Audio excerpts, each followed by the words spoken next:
Hello friends, चलिए आइए आज आपको इंट्रोड्यूस कराते हैं एक वेरी इंपॉर्टेंट टॉपिक से जिसका नाम है director of the company. Company का डायरेक्टर कौन होता है और वो काम क्या करता है, उसको अपॉइंट करने की नीड क्या होती है, इन बेसिक टॉपिक्स पे हमारी डिस्कशन होगी। Who is director? डायरेक्टर को डिफाइन करने के लिए कंपनीज एक्ट 2013 में दो सेक्शंस दिए हुए हैं।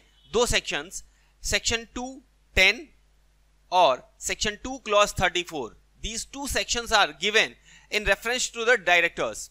सेक्शन 234 बात करता है एक डायरेक्टर की और कहता है director means a person who is appointed to the board of directors. Director वो व्यक्ति होता है जो बोर्ड ऑफ डायरेक्टर्स में अपॉइंट होता है। बहुत सिंपल सी डेफिनेशन है सेक्शन 234 की कि director is a person who is appointed to the board of the company. Sir, then what is the meaning of board of directors? तो हम बात करें अगर सेक्शन 2 क्लॉज 10 की, तो वहां पे बोर्ड ऑफ डायरेक्टर्स को डिफाइन किया गया है और कहा गया कि board means the collective body of directors are known as board और बोर्ड ऑफ डायरेक्टर्स। देखिए, बोर्ड कहें या बोर्ड ऑफ डायरेक्टर्स कहें, दोनों की मीनिंग सेम होती है। तो ये दो सेक्शंस क्या बताते हैं हमें? दो डेफिनेशन के जो सेक्शंस हैं, सेक्शन 234 एंड 210, एक कहता है डायरेक्टर वो आदमी होता है जो बोर्ड ऑफ डायरेक्टर्स का मेंबर होता है, यानी कि बोर्ड ऑफ डायरेक्टर वो है जो कलेक्टिवली डायरेक्टर्स की बॉडी होती है। तो दोनों को एक दूसरे का कॉम्प्लीमेंट्री समझा जा सकता है। बहुत आसान सी बात है कि जिससे मिलकर के जो बॉडी बनती है वो बोर्ड है और जो बोर्ड के मेंबर होते हैं वो डायरेक्टर कहे जाते हैं। दैट्स इट, इतना ही डिफाइन किया गया है। बट जनरल सेंस में अगर आपको डायरेक्टर समझना है तो आपको कुछ बातों पे फोकस करना होगा। Sir, why director? Need of director, need for director. आप जानते हैं कि कंपनी एक आर्टिफिशियल पर्सन होती है। Company is an artificial person created by law.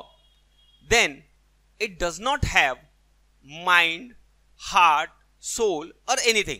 Company के पास बॉडी नहीं होती, माइंड नहीं होता, उसकी एग्जिस्टेंस नहीं होती, तो फिर कंपनी चलेगी कैसे? कंपनी को ऑपरेट करने के लिए there must need some persons, कुछ लोग चाहिए जो कंपनी को चला सकें एंड जो डे टू डे अफेयर्स में कंपनी के अपना पार्टिसिपेशन एग्जिस्ट करवा सके, ऐसे लोगों की रिक्वायरमेंट होती है। तो सर, कंपनी के ओनर जो होते हैं वो शेयर होल्डर्स होते हैं, तो शेयर होल्डर काम कर लेते हैं। बट प्रॉब्लम यह है कि shareholders are not involved in the day-to-day operation of the company. That's why how can you allow the shareholders to incorporate in the company? Sir, तो shareholder क्यों नहीं हो सकते?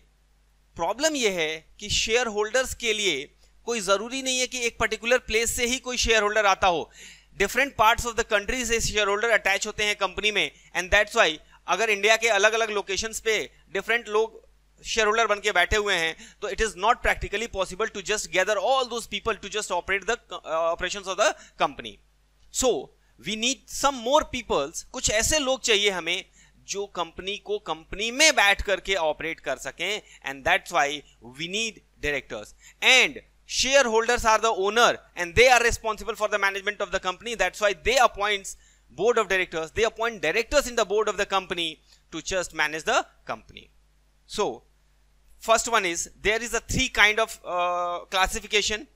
A company cannot act by itself. Company खुद act नहीं कर सकती, जैसा मैंने अभी बताया आपको।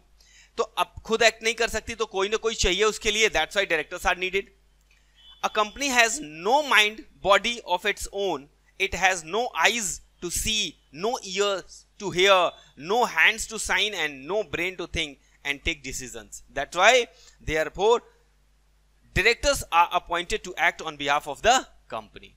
Second one is separation of ownership from the management. You know very well, shareholders are very much different from the company.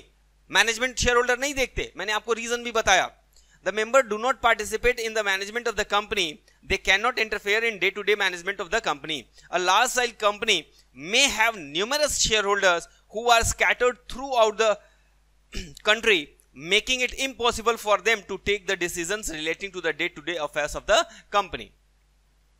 And apart from this, there is also a statutory requirement. एक legal requirement भी है, Companies Act भी कहता है कि नहीं, हमें director चाहिए। Section 149 subsection 1 provides statutory requirements, कहता है कि हर एक कंपनी में, every company, it is mandatory for every company, it is mandatory for every company to have minimum number of directors as per section 149 subsection 1, that is one person, one director for one OPC, 2 director for private company minimum, and 3 directors for public company minimum. These are the minimum requirements.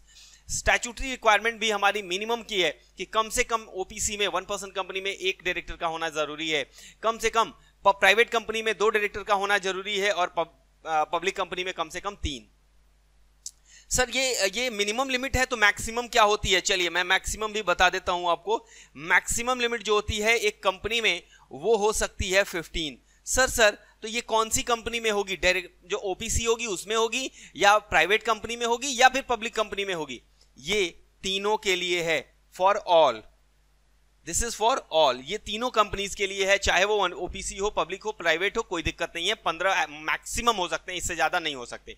अगर इससे ज्यादा करना है तो इसके लिए आपको एक स्पेशल वर्क करना पड़ेगा, एंड दैट इज आपको एक SAR पास करना पड़ेगा, स्पेशल रिजोल्यूशन पास करना पड़ेगा। उसके बाद आप जाकर के ये मैक्सिमम लिमिट 15 वाली बढ़ा सकते हैं। बट आपको मैं बता दूं फॉर योर काइंड इंफॉर्मेशन कि सेक्शन 8 कंपनी और government company, these are 2 types of company in which there is no requirement of passing special resolution and there is no limit of 15। वहां पे लिमिट की कोई जरूरत ही नहीं होती है, इसलिए वहां SR की जरूरत नहीं होती है। वहां ऐसे ही आप 15 से ज्यादा डायरेक्टर अपॉइंट कर सकते हैं। बट किसी भी कंपनी में 15 से ज्यादा अपॉइंट करने के लिए सेंट्रल गवर्नमेंट के अप्रूवल की जरूरत नहीं होती है। क्लियर है? इसके बाद आइए मैं आपको एक थोड़ी डेफिनेशन बताऊं। सेक्शन 2 क्लॉज 60 सब क्लॉज 5 में एक डेफिनेशन दी हुई है शैडो या डीम डायरेक्टर की। जानते हैं आप? मैं यहां पे इसको इसलिए बता रहा हूं क्योंकि डायरेक्टर अपॉइंट केवल नहीं होते, कभी कभी हमें डायरेक्टर मानना भी पड़ता है। जनरल जो हमारा कंसेप्ट है वो ये है कि डायरेक्टर्स जो होते हैं वो कंपनी में अपॉइंट होते हैं, बट नॉट ऑलवेज।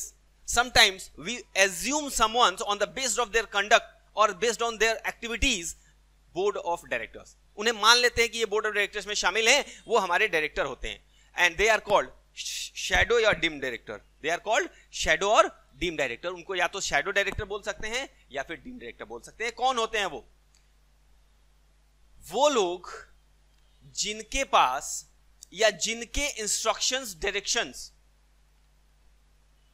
जिनके इंस्ट्रक्शन डायरेक्शन पे कंपनी के बाकी डायरेक्टर्स काम करते हो। सुनिएगा ध्यान से, जिनके इंस्ट्रक्शंस या डायरेक्शंस पे बाकी के डायरेक्टर्स काम करते हो, जिनके कहने पे काम करते हो, तो ऐसे लोगों को हम लोग कहते हैं कि ये डायरेक्टर है नहीं बट हम मान ले रहे हैं।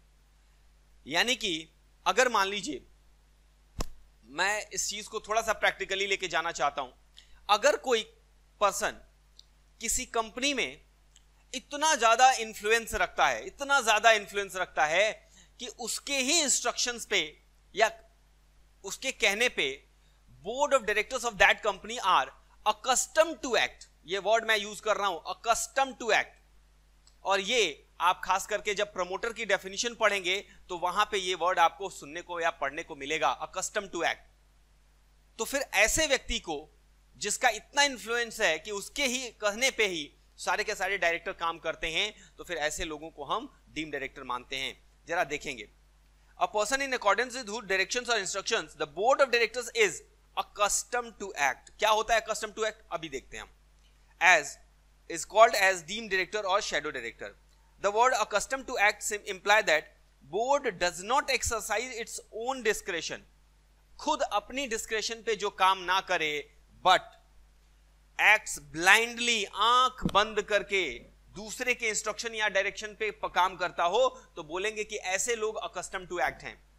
Acts blindly on the instruction or directions of a person on a regular and repetitive basis, that is as a matter of routine.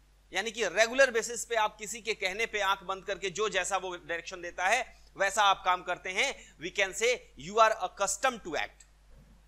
However, लेकिन एक एक्सेप्शन यहां पे आपको देखने को मिल सकता है कि यदि कोई पर्सन आपको अपनी प्रोफेशनल कैपेसिटी में, ध्यान से सुनेंगे मेरी बात को, अपनी प्रोफेशनल कैपेसिटी में वो आपको इंस्ट्रक्शन दे रहा है और आप उसको फॉलो कर रहे हैं because of his professional experience. वो इतना प्रोफेशनली एक्सपर्टीज में है, experienced है, that's why you are following the instruction of that person and you are paying for that to him, so that person will not be considered as deemed director or shadow director because he is not otherwise giving the directions, he is in profession giving the directions to the company. So however, if suppose एक chartered accountant अगर एक professional है और financial advice दे रहा है किसी company को, time to time उसके कहने पे सब लोग काम कर रहे हैं, तो क्या वो डीम डायरेक्टर है? क्या वो उसको डायरेक्टर मान लिया जाए? जी नहीं। However, if the directions are given in a professional capacity, such person shall not be treated as a director. If the board usually acts on the professional advice given by some chartered accountants or a management consultant, such chartered accountant or management consultant shall not be a shadow director. Clear है? So this is all about shadow director or deemed director. What we studied, हमने need देखा और shadow और deem director क्या होते हैं ये देखा। अब आइए एक छोटे से टॉपिक पे डिस्कशन कर लेते हैं, पोजीशन ऑफ डायरेक्टर। और पोजीशन ऑफ डायरेक्टर में मैं आपको लेके चलूंगा थोड़ा सा अलग वे में। जो मैंने बातें आपको बता दी हैं वो मैं बातें यहां पे देखिए आप। डायरेक्टर्स कौन अपॉइंट करता है? शेयर होल्डर्स अपॉइंट करते हैं। Directors are appointed by the shareholders. Shareholders are also empowered to remove directors. अगर जो अपॉइंट करता है, भगवान अगर जन्म देता है तो वो मार भी सकता है, तो जिसके पास अपॉइंट करने की ताकत होती है उसे रिमूव करने की भी ताकत होती है। Overall control and supervision of the affairs of the company is entrusted to the directors. Overall control and supervision यानी कि कंपनी के जो डे टू डे अफेयर्स होते हैं वो ओवरऑल कंट्रोल किए जाते हैं by the directors of the company. Generally directors are responsible for the overall control and supervision of the affairs of the company. Okay, next, the board of directors is entitled to exercise all powers of the company except those powers which the company's act requires a company to exercise in general meeting. तो general meeting में exercise किए जाने वाले powers को छोड़ करके जितने भी पावर कंपनी के पास होते हैं वो सारे के सारे एक्सरसाइज किए जाते हैं by the board of directors. यानी कि company is not a natural person, but company के पास पावर तो होते हैं ना, लेकिन अब वो नेचुरल पर्सन नहीं होती, उसके पास बॉडी नहीं होती, माइंड नहीं होती, तो फिर वो काम कैसे करेगी? तो वो काम कौन करता है? बोर्ड ऑफ डायरेक्टर्स कहते हैं। Okay sir. However the power of the directors can be restricted by the articles of the company. Yes, power can be restricted.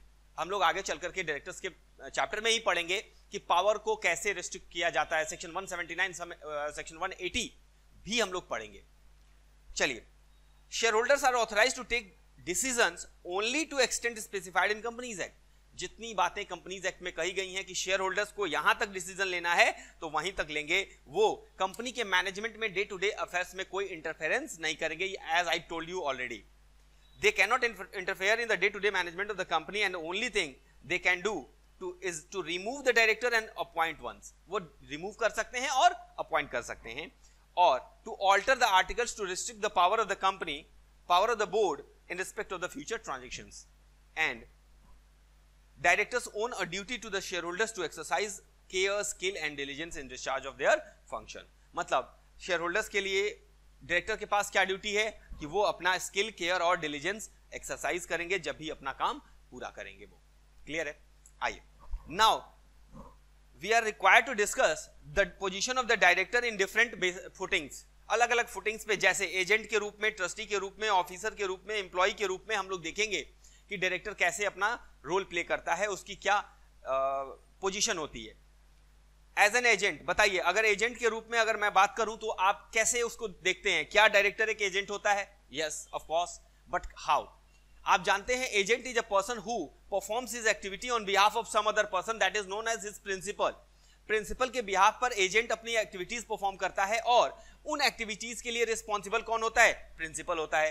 तो उसी वे में डायरेक्टर्स जो होते हैं वो कंपनी के बिहाफ पर अपनी एक्टिविटीज परफॉर्म करते हैं, और उनके द्वारा की गई एक्टिविटीज के लिए कौन रिस्पॉन्सिबल होता है? कंपनी रिस्पॉन्सिबल होती है। लेकिन अगर अपनी पावर के बाहर, जो पावर आपको दी गई है एज अ डायरेक्टर, अगर उसके बाहर जाकर के आप कोई काम करते हैं तो फिर उसके लिए आप खुद जिम्मेदार होंगे, कंपनी उसके लिए रिस्पॉन्सिबल नहीं होगी।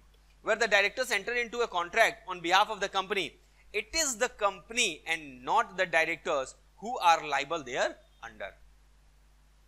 Director will be personally liable in the following cases where a director act in his own name. Director खुद अपने नाम में एक्टिविटी करता है, कंपनी के बिहाफ पे नहीं करता. When a director contract on behalf of the company without using the words limited or private limited as a part of the name of the company.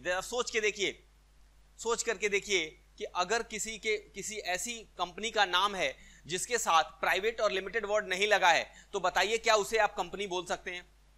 ABC and company, बस ABC and company, उसमें private limited या limited word नहीं लगा, तो क्या उसे company बोलेंगे आप? नहीं बोलेंगे. उसे पार्टनरशिप फॉर्म बोल सकते हैं. यस. पार्टनरशिप फॉर्म में जरा सोच के बताएंगे कि जिम्मेदारी किसकी होती है? क्या सेपरेट लीगल एंटिटी होती है? जी नहीं. अगर सेपरेट लीगल एंटिटी नहीं होती है तो पर्सनली लाइबल होते हैं ना पार्टनर्स, तो वहां पर डायरेक्टर पर्सनली लाइबल होंगे. जहां पर कंपनी के नाम के साथ आपने लिमिटेड या प्राइवेट लिमिटेड वर्ड यूज नहीं किया है, then directors will be personally liable for those activities which is carried on not with the use of that words. Director as a trustee, बताइए ट्रस्टी क्या होता है? जहां पर एक व्यक्ति अपनी संपत्ति किसी और को दे देता है ताकि वो उसका मालिक बने और उसको टेक केयर कर सके और उससे होने वाले बेनिफिट्स या तो उसको या उसके बताए हुए बेनिफिशियरी को ट्रांसफर कर सके. तो क्या होता है? सेम टू सेम कंपनी के केस में भी होता है कि शेयर होल्डर्स अपना पैसा किसको दे देते हैं?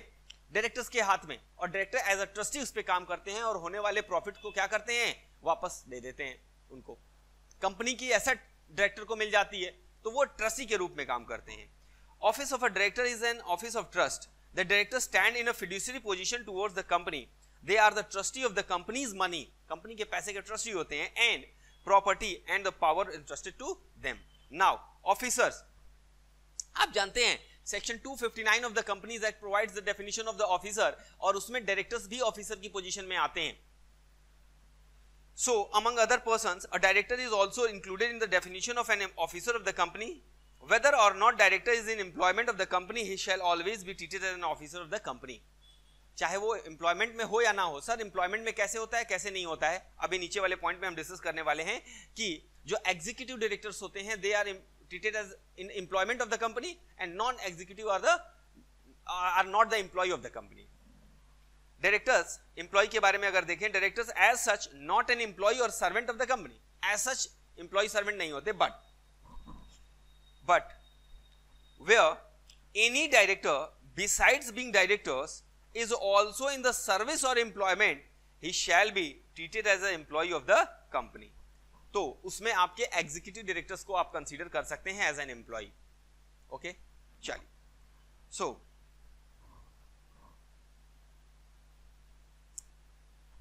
अगर मैं एग्जीक्यूटिव और नॉन एग्जीक्यूटिव में डिफरेंस क्रिएट करूं तो क्या कहेंगे आप? एग्जीक्यूटिव डायरेक्टर कौन होता है? They are in the employment of the company, but non-executive they are not in the employment of the company. अगर नॉलेज की बात करें तो एग्जीक्यूटिव के पास इन डेप्थ नॉलेज होती है किसके लिए? About the affairs of the company. But non executive के पास भी इन डेप्थ नॉलेज होती है लेकिन कंपनी के अफेयर्स के बारे में नहीं. वो किसी पर्टिकुलर एरिया के एक्सपर्ट होते हैं, प्रोफेशनल नॉलेज होती है. They are normally professionals, thus they have knowledge of the company regarding their profession. Okay sir. They have active part in the day-to-day affairs of the company. Executive directors takes participation in day-to-day affairs of the company, but non-executive directors do not take part or do not work full time in the company under the contract or service. अगर executive की बात करें, they are personally involved in the company with the company as remuneration of them depends on the performance of the company. Executive जो काम करेगा उसकी remuneration उसके according मिलेगी. यानी कि जो profit हम calculate करते हैं उनके रेम्यूनरेशन के लिए, तो प्रॉफिट के हिसाब से ही रेम्यूनरेशन डिसाइड होता है. जितना प्रॉफिट कमाएंगे रेम्यूनरेशन उतना ज्यादा होगा, परसेंटेज के फॉर्म में मिलेगा आपको. और नॉन एग्जीक्यूटिव का तो भाई रेवेन्यू से कोई लेना देना नहीं होता है. They work in professional capacity and not personally, thus they have unbiased decision making power. Their decisions are not biased because they are independent. Non executive होते हैं, उनको डे टू डे अफेयर से कोई मतलब नहीं होता है. जैसे अगर एग्जीक्यूटिव में देखें तो मैनेजिंग डायरेक्टर होता है, होल टाइम डायरेक्टर होता है, लेकिन अगर बात करें नॉन एग्जीक्यूटिव में, they are independent director as given in section 149 subsection 4 to 12. Okay, it was all about the basic knowledge of the directors.